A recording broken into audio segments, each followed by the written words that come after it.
So we got a great panel for you, and I think one of the big questions for a lot of dealers is, we're encountering these problems, we're encountering these issues. What are other dealerships seeing? How are they solving? How are they coming up with solutions? So we've got a great group this morning, and I think our goal is to have these open discussions and maybe give you some new things to think about as you go back to your own dealerships. What I'd love to do is, Robbie, we'll start with you and work down the panel. If you could just each take 30 seconds, a minute, and talk a little bit about who you are, who your dealerships are, what your customer base looks like, what OEs you work with, and maybe anything different or unique about how you approach your customers versus maybe other dealerships. So I'm in Canada, for instance, that might be different. So, okay. Good morning, everyone. Yeah, my name is Robbie McClellan. Work for All Truck International. I'm the dealer of service operations. I started with All Truck as a co-op student at high school, so I've been there 28 years this year. Kind of worked my way through the service ranks and kind of ended where I am now. We're a Navistar dealer. We have 6 locations in Southern Ontario. I think we're struggling like everybody else with allocations, finding techs, things like that. So it's not new for everybody, but it's something we're struggling with for sure. I think one big thing we've learned is, customers before, say, COVID till now, always needed our help. So it was either picking up, delivering trucks. Communication is key. Any news is better than no news. So we try and combat that as much as we can. Thank you. Katie? Great. Hi, my name is Katie Dwyer. I'm the Chief Financial Officer of TransEdge Truck Centers based in Allentown, Pennsylvania. We're a family-owned and operated dealership with 6 locations across Pennsylvania, including a new truck modification center. We have a network of Mack, Volvo, Hino, and Battle Motors trucks. And we were founded in 1990, and we are a majority female-owned business. We were also one of the early adopters to become EV certified with Mack and Volvo, and so we're seeing that launch in our markets. We're really looking to be part of that conversation as we start to see that transition take hold in the market. Okay, Randy. Yeah, thanks. Randy Baldock, I'm the CFO for Dodge Peterbilt. We are, of course, a Peterbilt dealer, 8 branches in 4 states in the South. I'm CFO there, oversee all the accounting and analytics for our company. Okay, thank you very much. So I'm going to start out the first question. I'll throw it out to anybody who wants to answer. Yesterday in Peter's presentation, he spoke about some of the curveballs dealerships have had to deal with. I think that was actually a quote from one of the dealers. I've always think of dealers as problem solvers, so maybe we can start with how COVID changed everything for the businesses and how you had to adapt and what kinds of solutions you may have had to find to put in place. And then as we're going back to work and things are opening back up, are we going back to where we were, or are things different? I think we learned from COVID, I personally think we came out stronger. How we did that, I think it just helped. We had to refocus our efforts. Dealing with people getting sick and especially technicians and delaying repair orders getting finished, and which delays revenue and impacts our customer relationships. We actually came out, it made us, I guess, not just go through the motions sometimes, but think through what we're doing as a business, refocus our efforts, focus more on metrics, what we're doing right, what we're doing wrong, how we improve on it. As far as remote, we're in the South, so I worked at home for 2 days and I was back at the office. We did remote work, but we're all back in the office now, at least on the accounting side. Sure, and I would just add that that was a theme yesterday, that businesses had to be very nimble. We had to adapt. We had to test ourselves and be resilient. I would also like to say that we had to act with a greater degree of empathy than we ever had before, empathy for our employees, empathy for our customers. We were all trying to solve problems, and we didn't really kind of see where this was going to end at that time. So very uncertain time, and to an extent there's always a degree of uncertainty in business, but this just really tested that resiliency. We certainly had to be very thoughtful about the things that we could control. So could we control expenses in a way that was prudent? We paused certain campaigns, certain advertising as we adjusted to inventory changing and just production being disrupted. But I do think that COVID did require us to work smarter and to leverage different digital tools, remote tools such as collaborating via Teams or other platforms like that. We still have certain positions that are hybrid remote, and I think that it demonstrated that we can work effectively in any environment with our employees and our customers. Hobby? Yeah, no, the same, right? We ran a program with customers. We had customers that were concerned if we were picking up or working on their trucks about trucks being clean. So we came up with a program where we would disinfect the truck before we started on it, and as we got it back to the customer, it was disinfected so that their drivers felt comfortable getting in the truck after a stranger may have worked on the truck, and we had a driver bring the truck back. So it was just kind of a peace of mind thing. Again, like Katie said, just getting back to what the customer's needs and ease of business. Okay, I'd like to also comment on one other aspect of Peter's survey, which was top challenges facing dealerships this past year. And when he talked about 23's challenges, they were actually a little bit different than 22 challenges. But I think the top three were staffing. 64% of the dealer respondents talked about that. Managing parts inventory and supply, and interest rates. And we got two CFOs on the panel here. So if we could just talk about that, would your list be different than those three, and maybe kind of address how you are attacking staffing and hiring, how you're attacking inventory, working with allocation from dealers, and I'd love to hear how interest rates have been affecting the business so far. Sure, I can jump in first. Yeah. So it was a very exhaustive list. I think it was like everything that was on my mind was listed up there. One thing that we talk about a lot that's really key in our markets too is just a limited supply of new truck inventory. I think that was up there, but we really need to be thoughtful about guiding our customers. So there's a big dislocation currently between high demand, not enough supply to meet that demand currently, and just the entire supply chain ecosystem being disrupted. So it's very important that we focus on being honest and transparent with our customers, and in many times to be their advocate within our OEM and to tell their story and to make sure that we can focus on what we can control to serve their needs. In terms of interest rates, and we've just observed the cost of doing business is going up. It's going up, and we really have to be thoughtful with our partners to manage those different kind of price challenges. I think we talked about price increasing as well. So we have to be very strategic in terms of the investments we make in our dealerships, how we use our capital, how we use our cash to finance growth. You go to So yeah, so we don't really talk about this at our company, but in my opinion, our number one challenge was the allocations. We want to be the end all for all of our customers. We want to grow our customer base. So when you've got to tell an existing customer that we can't meet their needs, that's not an easy conversation. So our executive leadership team and all the general managers, they actually meet on a consistent basis to talk about how we're going to work through allocations, because those aren't always easy conversations. Employment, sure, shortages. Yeah, we're looking to grow, so losing technicians is not a comfortable thing. So how do you maintain as well as recruit? That's our next challenge. I don't know that we're challenged in the other areas.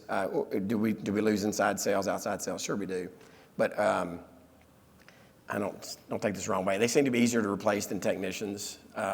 So those are our two biggest challenges. Beyond that, as far as the interest rates, asset management has been a focus of ours over the last 9 to 12 months.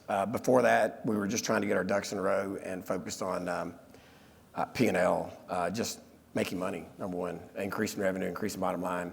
But now we got to the point where we've got that streamlined, so asset management, increasing inventory turns, decreasing WIP, all the above. So that's how we're combating that. One of the items that came back to me when I was out talking to dealerships, kind of preparing for this, is some dealerships had gotten involved in mobile maintenance. Some people hadn't. I was just kind of curious. I know, Randy, when we were speaking, you talked a little bit about that, and the kind of tech you need for mobile maintenance is a little different than the kind of tech that would work in the Bay. For those of you that have made that step into mobile maintenance, I'm just kind of curious, what's been your experience, and is it really that much more challenging to find a mobile tech? So we got into mobile service late 21. We invested in, I think we were up 6 Ford F-550s, and we've struggled to really hit the top of that. What we found as far as the best technician is one that's got an ownership type mentality, that they're going to work at a fast pace, on their own. They're customer friendly because they're actually out there literally talking to customers. They're out there recruiting customers in addition to repairing trucks. We've had some struggles in finding the right people there.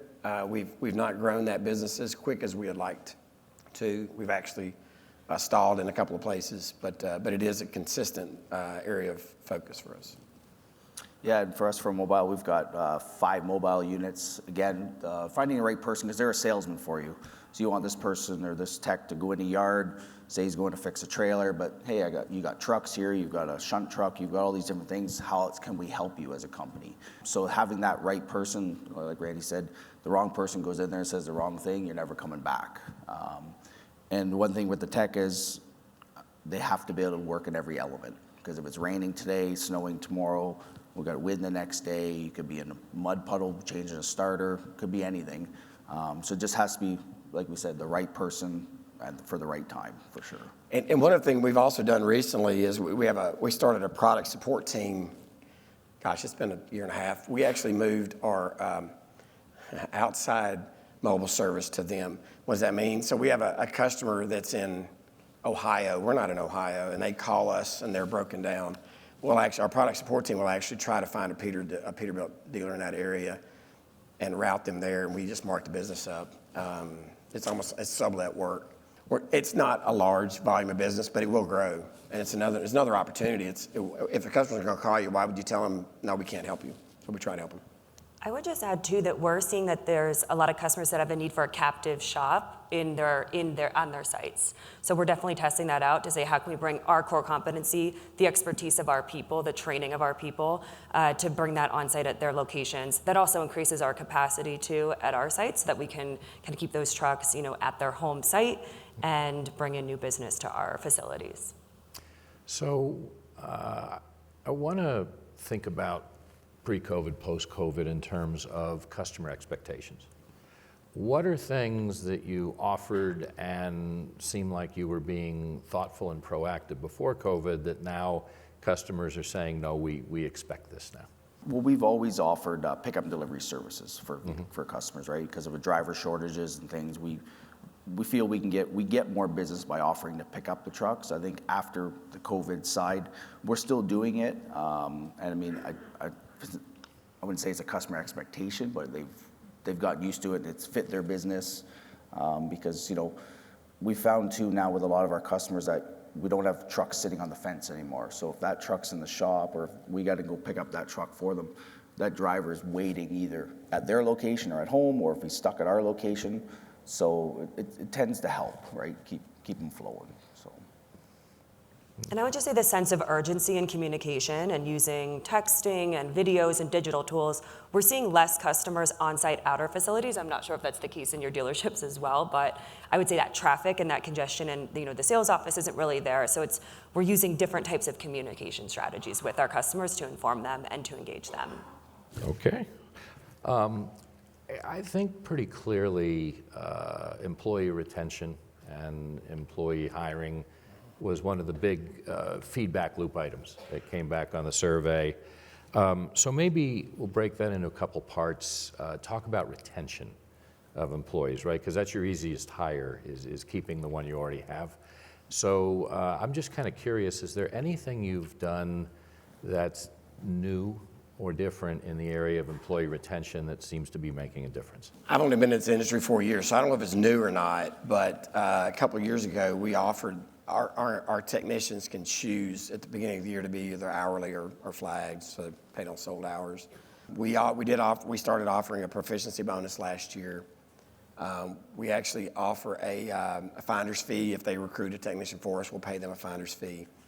And and we've enhanced our benefit package a little bit. I think we're just trying to keep up with the competition. We didn't go out just throw millions of dollars at it, but we are trying to improve.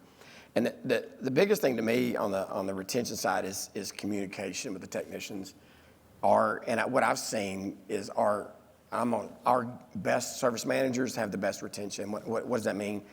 That means the service managers that they walk the floor, they have conversations, they don't mind getting their hands dirty, and they treat their people like people, not just like a number. That's just me. I think your best retention tool is the quality of your corporate culture and your company culture, and that's really going to go a long way. People want to work with people that they find are competent, that are warm, that treat you with respect in kind of every level of the organization, from an entry-level position all the way to the ownership suite. So it's something that we really reinforce across our organization, across our locations, that there's a consistency in our culture, because that really makes people excited to come to work today, to layer up to the purpose of why we're doing this work. I think it's certainly critical to make sure we're also staying competitive in our comprehensive compensation and benefits packages, and making sure that we're within market and testing that and making sure that that's still competitive as well. But again, I always reinforce culture with my team. One thing we started in service with my managers, I asked them, so you need to take one employee out for lunch every day, every week. And when you take that employee out for lunch, you don't talk about work. The first thing, shame on you if you don't know about their family, but you need to know what's going on with them at home. What's going on at home? Do they have kids, wife, husband, however that fits? And just talk about what's going on. One thing I found was actually really funny is what my managers started to go out, say they go out to the shop floor, and they're like, tomorrow we're gonna go out for lunch. So for that whole day and the next morning, that employee is like scared, because the boss is asking you to go for lunch, right? And they're like, everybody's talking, and then all of a sudden, you come out the shop floor, let's go. And then, we go to a restaurant, wherever. And then they're very surprised. And they're just like, because we're just talking. It's not like you screwed this truck up last week and you forgot to put this on or whatever. It was just a total non-work conversation. So when that employee came back, everybody in the shop's like waiting, right? Did you get your walking papers or what happened? And they loved it. And so now we did it for probably 6 months, and then we took about 2 months off. And we actually had employees going up to their managers saying, hey, I think I was the second one that went for lunch. Are we going next week? So it was really positive. And I think that's retention-wise is, again, we're a family-owned company, so it's just having that homely feel, and you can go home and say to your significant other, hey, I went out for lunch with the boss today. It's just something to bring back. So I found it was very positive for us. Well, that's great, and that's something that we lost in COVID too. We lost that personal touch. So how do we bring that back? I think people got very used to having that, social distancing, and so I'm very excited to see that back in the dealerships. So Katie mentioned culture. So we recently, I pulled this out of my pocket, we recently partnered with a company called CultureWise to talk. Our CEO is intentional about creating a more positive culture. So we outlined 31 items on here. Number 2 is put the customer at the center. Number 3 is think and act like an owner. And we're actually walking, we did a road trip at each branch to roll this out, to talk about how we want to change our culture. I think it goes back to where we're treating our employees as an integral part of the company, and not just somebody that comes in and clocks in and out every day. So, and this was intentional. This was our CEO's idea. It was probably about a 6-month venture to get it to where we were ready to roll it out, and now we just recently rolled it out to the branches. That you have it on you at all times. I do, yes. I carry it with me everywhere I go. Yeah. Because he'll actually throw. I'm sorry. He'll throw out number 16. I have to flip over to 16. So. You're like, I have it memorized now. Yeah. As I'm listening to Robbie talk about the lunch idea, which I think is fantastic, I'm still picturing the employee sitting there, and you're asking about family, and you're asking about job, all kinds of personal things, and he's just sitting there waiting for, okay, when is drop he the really ball, gonna right? get- Yeah. And I mean, it's the same. I'm not sure if there's any VPs or owners here from companies. I mean, one thing, as a longtime employee at our company is, when I was on the floor as a tech and one of the owners walked in the shop, everybody was like, oh my God, they're here. And they kind of scatter, right? And you're kind of afraid.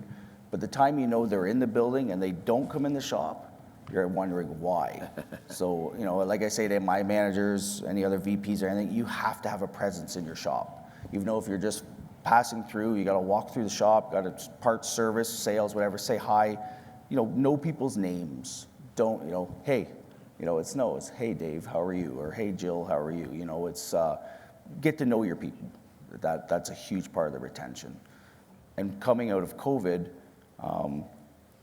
I truly feel that employees were testing and seeing how companies were treating their employees during COVID. So were you able to let the employee go home early because they didn't have daycare? Did they were able to get a day off when they needed it and things like that? And now that we're out of COVID with retention and trying to hire, The employees that feel that their company didn't take care of them are the ones looking for work. The ones that knew their company took care of them, it doesn't matter if the next guy down the street's paying another $1 an hour, they're not interested because they know you were taken care of and that you're going to be there for long term. You know, it's interesting. A lot of truck fleets that I talk to throw out a number, $10,000. They say for each employee that walks out the door, it's about $10,000 net expense to us between hiring, finding the right new person, training them, you know, getting them through to stay. So you know, we don't always think about the cost of turnover, but there's a very significant cost. We do. Yeah. Well, you guys About do, it a lot. CFOs. But, you know, it's always easier to keep the employee you have than go out and find a new one. I'm just kind of curious, you know, we focus a lot on techs, but maybe thinking about sales, admin, HR, are there challenges you're finding in terms of retaining or hiring those employee groups as well? I would say that we haven't seen a lot of turnover in that space, and that's certainly those positions that have a degree of flexibility, that can have a hybrid work structure. So we've seen and adapted our own methods of working to allow that and to absorb that into the company. So I would say from our perspective that we haven't seen a lot of turnover, and we're still seeing a lot of people staying with the company. Yeah, I can tell you, I have not lost anybody on my team unless it was intentional on my part, where I needed them to leave. And I truly, and I talk to my people. I make it, and I will tell nobody on my team works harder than me. I make that an emphasis. I want them to feel like they can come to me at any time. We have seen some struggles on our HR side. I don't know why HR doesn't report to me, but within the branches, if we've lost people, they weren't hard to replace. I know you don't want to lose people. I know you don't want to lose people. Sometimes, and if there was a magic wand, I'd love to see who's got that, how to make 100% retention. That just doesn't happen today. Technicians is our primary emphasis of retention. That's just us.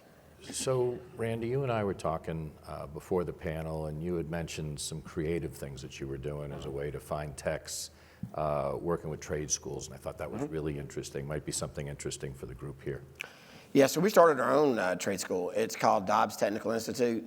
It's in Memphis, Tennessee. We opened it last year. We have our first class there this year. I think it's 8 students. But the idea is for that to be, it's a 6-month training. It is a training course. It's 6 months. We will actually pay the technicians an hourly rate to come to our school. Again, this is a long, 3-4 years out. We see this being where we may have 80 technicians there. Do we need 80? No. Well, we want the 40 best, right? And the other 40, we'll put them in a position to be successful at another dealership. Is that an investment? Yes, it's a big investment. But the way we look at it is if we keep those technicians I'm talking about, how much revenue do they generate per hour that flows to the bottom line that will more than pay them what our Dobbs Technical Institute is? We have a manager of the Institute. He's a full-time employee. We have a full-time teacher. We will bring in other teachers. We'll have to, based on the courses. In addition to that, our existing technicians, if we're doing a Cummins, I'm not a technician, sorry. If we have a Cummins course, instead of going down to Denton, Texas, they can come to Memphis now and we'll do the training there. But that's what we did. That was really creative to me. And that was an investment. We actually leased a building. We've got 2 full-time employees there.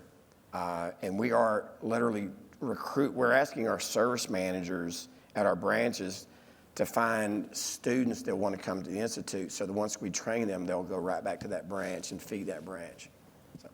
I think that's excellent, and we've tested something not in-house, kind of just to partner with another organization that does training, and I think really the interest there is to grow the category of people considering a career in the dealership and a technical career. I think we touched on some of the skills of people that are interested in this industry, yesterday, and it's just a self-starter, somebody wants to solve problems, somebody who's interested in fixing things. We want to get to those people who are just about to get, not yet in the workforce and they're considering a career in the workforce to grow that category. So we've made it a point to be present at, high schools and local high schools, trade schools, and then also to formally sponsor someone through their training, their tech training, with a guarantee of employment for about a 2-year period. So we're about to launch at a market. I'm excited to see that launch. Nice. Yeah, we do the same kind of thing with some trade schools and with the high schools, go and speak to some classes, automotive classes and things like that. pre-COVID, we did it. We were able to do it once where we invited a local high school, some guidance counselors to bring students. They would get a school bus and they brought them to the shop, and then we did a tour through the shop. So anybody could be male or female interested in the trade, just to come walk through, see the shop, see what goes on, get a feeling for it. So it was kind of like a fun little half day for them. Some of our, we're trying to promote more of the trades to females too. In Ontario, so there's a local college to us that has an event called Jill of Trades. They run it 2 times a year where they bring high school girls in, or girls that are out of high school interested in becoming a truck trade to this event. And they have construction, they have a heavy equipment operator, electrical, masonry, building like framework, things like that. So we put a big role into that too, to help with locally with that kind of thing. So. Okay, thank you. I just want to jump in one more time too, is just to say, when we're recruiting technicians, that doesn't have to be, they don't have to be a technician for the duration of their career. I think you're an example of that. We've seen people like that too, that have really become masters in their trade, and then they kind of have other interests and they move on to different roles or managerial roles in the company. So I think you also want to position your company as a place where someone can realize their potential and develop skills for life, whatever their interests may be over time. Mm-hmm. Okay, thank you. In Brian and Chris's presentation, they talked about software solutions and how CDK software is going to make your jobs easier to do and a better face to your customer. I want to get to that in a second. There's one other question I want to ask while we're on this topic, which is we've been talking about facing internally, but what about externally in terms of customer retention? Is there anything you found that's a little more helpful in that respect? With allocations, are there it can be changes and challenges? It can be really a challenge. The word, and we actually have it. I have it on here, but I've heard it nimble, being nimble. We preach that. We talk about it a lot. It's difficult. Is there that magic wand? I think just doing the best you can, trying to meet their needs. Again, if they're buying trucks from us and their allocations, you struggle where you can, but it's just trying to be nimble. Yeah, just trying to be in front of the customer as much as you can. I think now with COVID being over is getting back out, right? Being able to knock on doors again, go for lunch, play golf, whatever it is, right? And just being out face to face again, which it's going to be good. Yeah, and one of our culture too is think and act like an owner. That doesn't mean an owner of our business. That means an owner operator too. Think and act like. Put yourself in their position. You're standing on the other side of the counter talking to yourself. How would you treat them? It's easier said than done sometimes, but that's the opportunity. How have the OEM allocations forced any changes, if at all, to your strategy with customer retention or customers? Is it forcing you to focus on, say, bigger fleets as opposed to smaller customers? How have allocations affected how you're interfacing with customers? I'm not sitting in on those meetings. I've not been invited to them, but it looks like it's more focused on fleet. Are we trying to take care of the smaller and the owner operator? Well, I'm sure we are, but it's more fleet focused from what I see on our side. It certainly forces us to make difficult decisions and to really prioritize our customer base, ones that have been loyal to us for many years. And it has impacted our ability to be aggressive in conquesting new customers or acquiring customers to the brand. However, we've had to get creative with finding different solutions for them. So we've really leaned into some of the used segment, the used market, to try to see if there's a fit or to find something, a vehicle that can fit the need of the customer, that will, good quality used vehicle. So we've had to think differently and also just make sure that we're, as I mentioned earlier, telling that story with our OEMs so that when things do change, when supply does catch up and right size, that we'll be ready and well positioned to get the customer the new truck. I would agree with that. 100%. Like Katie said, the loyal customers, one big thing I say to our sales department probably daily is, hey, if you're going out to see a customer and that customer's in our AOR, so it's within our dealership group rate, like area, we got to sell to our own, because what that's going to do is it's going to have parts sales, it's going to have service sales, it's going to bring it back to the dealership, other than selling trucks to a new customer potentially that's 300 kilometers or miles away that we'll never see any work out of. So you kind of want to feed your own playing ground, let's say. There's definitely overall strategy behind the allocations. How is that feeding parts and service? Definitely. and whether it's short-term or long-term strategy. And I'm just interested, I want to hit on this quick. Chris had a slide that was showing the videos as they were now a feature that we can come in and help maintenance sell recommended service. I'm just kind of curious, how have your dealerships approached digital?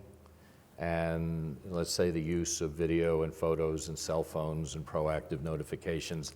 And I want to focus more right now on the external customer side of this as opposed to the internal side. But I'm just curious how digital has been impacting any of your dealerships. I would say it's become a requirement of doing business and that we really need that to remain competitive. So I saw that True Video is a partner. That's an integration that we've tested within our business as well to really make the service check-in process clean, efficient, easy to digest for customers. So I think it's becoming and will remain a very important part of how we service trucks and how we communicate with customers. So we're certainly testing that. And as a Navistar dealer, we have the i360 program, so all our advisors use a tablet to check a truck in, so they're taking pictures of it.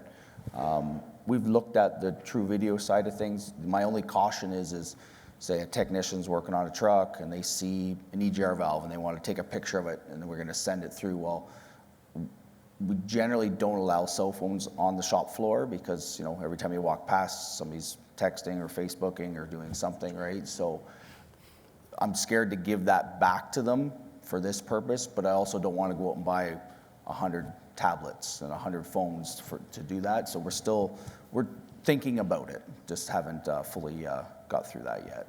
It is a balance and efficiency, right? We're seeing that that's becoming part of the job, but you also have to manage that and be careful as well. 100%. If we're doing it, I'm not aware of it. I know we cut a check to True Video, but I don't know what for. Yeah, I'm sitting in on that session this afternoon. Because we do need to go that route. I mean, in the South U.S., COVID wasn't as big a deal as it is up in other parts of the country. So the contact is not it's still a big for certain people. It's just overall, it's not that big a deal. So, but we do need to go that route because to me, it's efficiency. If the customer is they drop their truck off and they're, communicate via electronics rather than calling them on the phone, they have to walk. To me, it's just because we need to churn and burn. We got to get those trucks in and then get them out. So to me, it's just that's the way we got to go. How we do it, I don't know. I didn't think about the investment of with cell phones on. Yeah, so yeah, they got to be able to pay for themselves too. So, Yeah, 100%. Start like to count it. Yeah. It's interesting, just as a side note, I teach a class at Indiana University once a semester on financial modeling, and it used to be I would go in and everyone would be taking notes on pen and paper, and then it changed. I would go in and everyone was typing on a laptop, and now I go in and they're all on their cell phones, and I thought the first thing you did is they're texting their friends, they're checking their Instagram and what have you, but no, they were actually taking notes on their cell phones, and that's the way kind of this new Gen Z operates. They have thinner thumbs than me. I can't do that. So. All right, so here we are at CDK Truck Connect. A lot of new service products got thrown on the screen. The point of this is to improve productivity, right? Make it easier for people to do their jobs, give us some innovative tools that we can go out and reach out to our customers with. Can you talk a little bit about how you've integrated solutions and maybe some of the solutions you're using, some of the solutions you're not yet using, and how that's helped or impacted your business? I'll tell you the biggest win we've had. So when I started, our owners bought the business in 17, I came on in 19, we were factoring our AR, which my entire career never factored AR. But it's pretty standard in this industry. So in late 21, we decided we didn't want to factor anymore, so we were going to bring AR in-house. Probably about a 6-month process. We notified our factoring company, and then we took about 90 days to bleed all that out. It was a little messy. March 31, 22 is when we went live. So April 1, it was a little messy because they're still mailing their payments to the factoring company, and I couldn't get I didn't like we went lockbox through our bank. I didn't like their output because I wanted to be able to power post it into the CDK and then cap it later. I didn't want to do the manual entry because that's just too burdensome. I'm looking for efficiency, right? Everybody looking for efficiency. I think it was Bill Gonzalez, our sales. I think Bill's the one that approached me with AR portal. I don't know if anybody's using AR portal, but it's huge. It's great. That's been a win for us. What is AR portal, you might ask? So customers, for no charge, they can log in and to the portal, they can pull invoice copies and they can pull statements, they can make payments, they can make disputes. Can they short pay? No. Can they overpay? No. And then the payment is directly imported into CDK, so we don't have to touch it. I have right now, I think we've got about 800 active in-house customers. I think our last month we emailed we have 176 customers on the AR portal. I would say about maybe 24 are making payments, but it's growing. The first month it was 2, and the next month it was 4, and so it's evolving. And again, the good thing is it's efficiency. I mean, my billing specialist, my payment specialist doesn't have to touch it. It's auto posted. And if the customer wants to make a dispute, if they dispute the invoice, we get an email to tell it's in dispute. It's great. To me, it's a great tool. So, and that was a win for us. We tried Corpay, and we liked Corpay. I liked Corpay because I didn't have to sign checks anymore. But now we struggle with scanning documents in DSDA, so we put it on hold. But I would, I've got a case open on that with CDK, and I know we'll get it fixed. But meantime, we've sort of stalled it. I love Corpay. I think it'll actually efficiency, and it'll more than pay for itself. So those are 2 wins on the accounting side. I would say the value of our relationship with CDK is that they have insight, that you have insight into all of the dealers and what they're doing and what's new and what's testing. And each business model is a little bit different. So we actually outsource our AR. So each business is going to be slightly different in terms of what they prioritize, what they're willing to take on, their risk tolerance. And so it's very important for us to be aware of what's going on in the market and then make sure it's relevant to our business. Corpay is something that we're exploring. Again, just anywhere that we can be easy to do business with, both internally or with our own internal processes, but also with our customers, that's where we want to test that out. And I think for us in service on that side, it's the integration side that we need, or that we need for sure for efficiencies and stuff. It's hard sometimes when you go into a shop and you go into a service counter, you talk to an advisor, and he or she's running between 4 or 5 screens to do stuff. So the integration side I'm excited for as it evolves and gets more embedded with our OEM and stuff will help huge. It's not a CDK thing, but I don't know how many of y'all have AR in-house. I know there's risk, but we control our credit limits. Factoring company doesn't control our credit. I've seen multiple customers where our sales they're definitely climbing because the factoring company was controlling our sales to that company.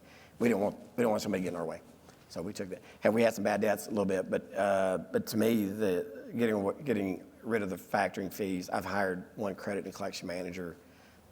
It'll, like I said, to us, it'll more than pay for itself with the increased revenue stream, increased gross profit, to offset some of the bad debt, and the getting rid of the factoring fees. So that's why we made that decision. Thank you.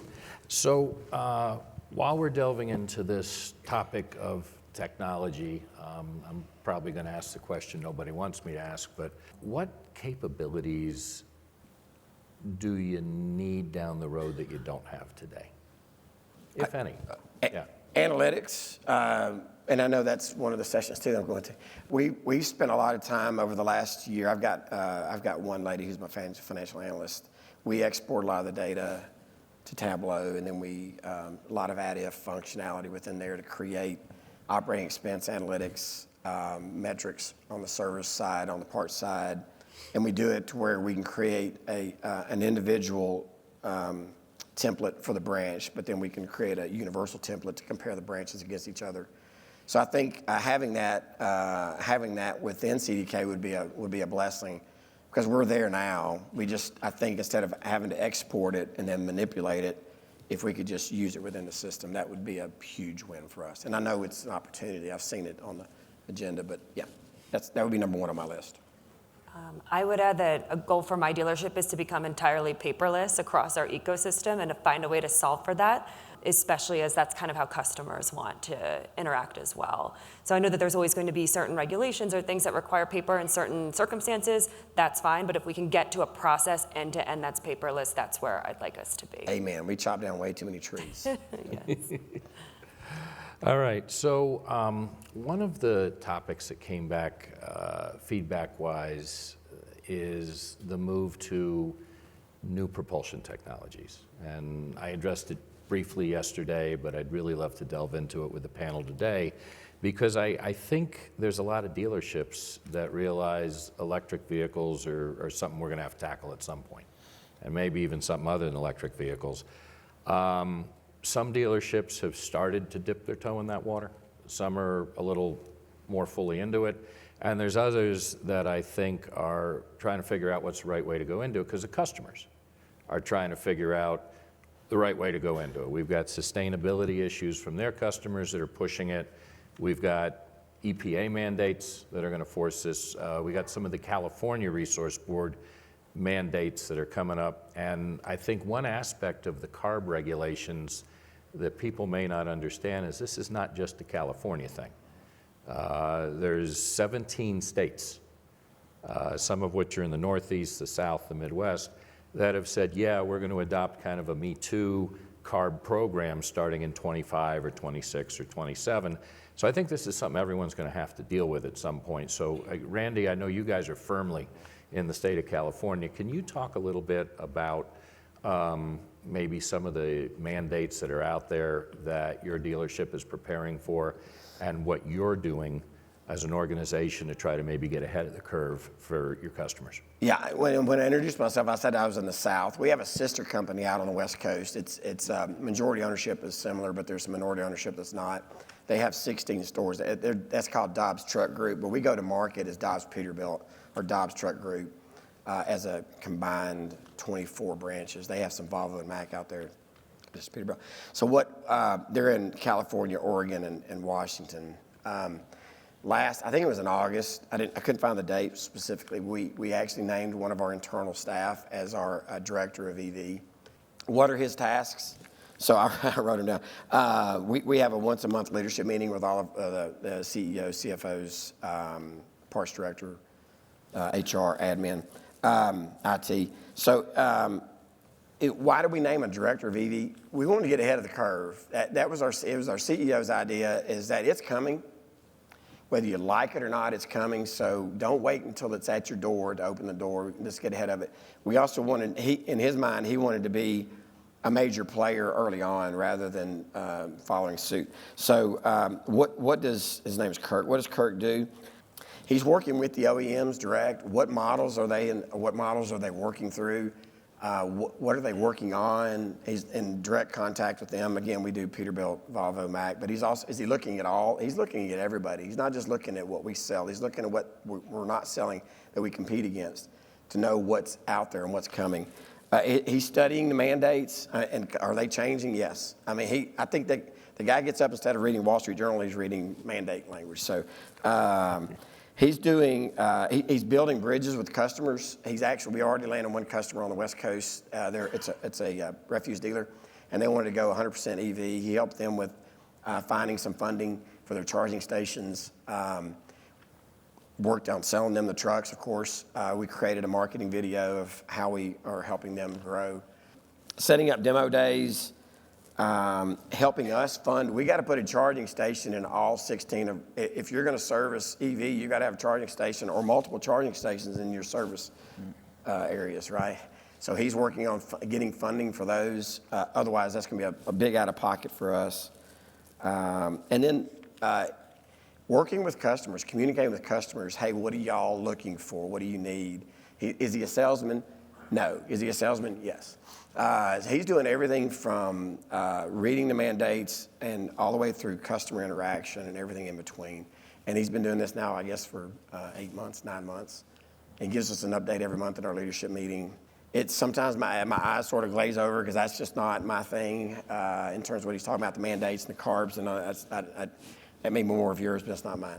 But again, we wanted to get ahead of the curve instead of being more proactive rather than reactive once it's at our doorstep. So. Yeah, I just want to amplify that point. It's just that you're going to get left behind if you're not having those conversations with your customers now. It is coming. We're kind of early in the innovation. The rate of innovation is very steep right now, so we're seeing a lot of change happening, but we want to make sure that our customers are informed, and it's our role as the dealer to have those conversations with our customers to make sure that they can start to think about how it's going to be operationalized in their business. Some it may never be a fit for. So we actually have a certain set of customers that are going to be waiting on adopting electric vehicles. They're going to be waiting until hydrogen fuel cell technology becomes more mainstream because they feel they're more advantaged to solve for that and manage hydrogen in their fleet. So we are seeing those conversations happening, and that each fit and each use case will be nuanced for each set of customers. Yeah, we just assigned a PO yesterday for our chargers. Where one location is going to be an EV dealer, and I think the biggest thing we're seeing is, the mileage that the vehicle can get now. I think that's the tough conversation we're having with the customer, where hey, you can only get 220 miles. They're like, what? Then you need 6 hours to recharge this. So I've gone to my ownership group a few times, and we've talked about where our chargers are going now in our facility, and we have a large parking lot where we have paid parking, and we have a lot of bus companies in our areas, and I think school bus is going to be huge for EV, because the municipalities and stuff are going to mandate zero emissions and stuff. So we're looking at building what we got now, and then working with municipalities to say, hey, do we have enough hydro to run 15 chargers now outside? So you got a spot to park your buses, and then we can get the service work and obviously charge them, per kilowatt to park there too. Yeah, no, we've heard parking is an issue for that as well. Yeah. So the other thing, RV, I forgot about this EVI too. As EVs become more prevalent than combustible engines, your service departments are going to change. So he's already looking at, your revenue stream is going to change. How's it going to change? Kirk is actually out there exploring that, because we want to make sure we understand that if it changes, we'll be ahead of the curve. Do we want to do more body shop work because we don't do a lot of body shops? Do we want to add that as an opportunity down the road? It might be 5 to 7 years down the road, but if you don't start thinking about it now, our fears, we won't be there when we need to be there. And also I know that there's funding still there, but that funding may dry up quicker than you think. So we're trying to get our customers that are in that, especially on the West Coast, that are going into that are going to be forced to go EV, to don't wait until it's dried up to get your funding for you. And it's interesting, because I think customers are still trying to figure out where they can use EVs. Mm-hmm. So for example, can you do it to plow snow? Well, no, that actually doesn't work yet for snow plowing, but for refuse or drayage or delivery vans or something like that, it actually works pretty well. Yep. The other thing I think I'd throw out there is we're looking right now at Gen 1 of the technology. So this battery range of 220 miles, as we get into Gen 2 and Gen 3, is going to become 250, 300, 325 miles. And you can't wait until Gen 2 to get involved, I think is the point that I'm hearing. And then the discussions that I've had with, say, Cummins or the folks at Peterbilt and Kenworth on maintenance is that they're anticipating, even though the parts are fewer, the maintenance revenues are going to be similar, because you can't just put any axle on an EV. You need a very special E-axle that is going to be able to sustain that heat, and the torque of an EV engine actually creates more wear on the brakes and tires. So, at least what those guys are telling me is, no, the maintenance revenues are still going to be there. They're just going to be different than what we're used to so far. Yeah, just kind of a quick note for anyone that is wondering. There's about 3 different CARB pieces of legislation right now that are out there. There's the omnibus CARB bill that starts in 2024 that looks to take NOx down 75%. But outside of California right now, Oregon, Massachusetts, Washington, Vermont, New Jersey, and Connecticut are all considering adopting this regulation in 25 or 26. And then you got the clean trucks legislation. And to Randy's point, you don't have a choice. By 2035, 50% of new truck sales have to be what they call zero-emission vehicle. And this begins in 2024 at a very low level, and then every year it steps up. And there are 17 states that are actually considering adopting MOUs on the CARB standard. So, I think something we're going to be drag kicking and screaming to, but, to your point, we need to be thinking about it. Has the investment been more an investment that you've had to swallow for the dealership, for instance, putting EV charging stations in the areas you're going to be doing it, or is it something where you're co-investing with customers at this point? No, I don't do the accounting Yeah. for the West Coast. I think it's been minimal at best right now because there's funding out there. So I think it's been minimal. Yeah, for our facilities, yes, that's something that we need to lean into to support that as a strategy. But in terms of advancing adoption, I think we're seeing with our OEM partners that they're very committed to advancing and simplifying the adoption of these alternative technologies in the market. So that's developing different programs for them to take on vehicles after a certain amount of time or after they've aged, to just alleviate those concerns about residual values or the technology improving over time. So we are seeing that we're having a lot of joint conversations with our OEMs as we start to market this technology broadly. Okay, I want to jump to one more topic here. Connectivity and maybe not digitalization, but using the connectivity and the data that comes from it in different ways. This is going to create new revenue streams for your dealerships ultimately in terms of providing this data, this revenue for customers. Has there been any discussion on how some of these tools can help create the new revenue streams? Have you spoken to customers about being in the stream other than just service or sales in terms of some of this new data that's becoming available? We have a geotab division within our company, so we've been selling geotabs in the service tracking and things like that for about 4 or 5 years now. So I think that's really helped customers because now you're able to sell them a truck and then sell them all the additions to it. So if you want to track fuel mileage, PTO usage, what driver's been in the vehicle by RFID chips and things like that. So we're able to kind of sell more of a bigger package. And then we have somebody on site too that actually monitors the vehicles in most of the fleets. So we know kind of ahead of time we're calling customers to say, hey, do you know this truck has an engine light on? They're like, nope. And then they call the driver, oh yeah, light's been on 4 days, right? So it's kind of trying to get ahead again with the customer service and then selling that package of connectivity too. Okay, thank you. Anybody else? Nope. Okay, well, Robbie, Katie, Randy, thank you so much for giving us your time today. Hopefully you've learned something new, and thank you for participating on the panel.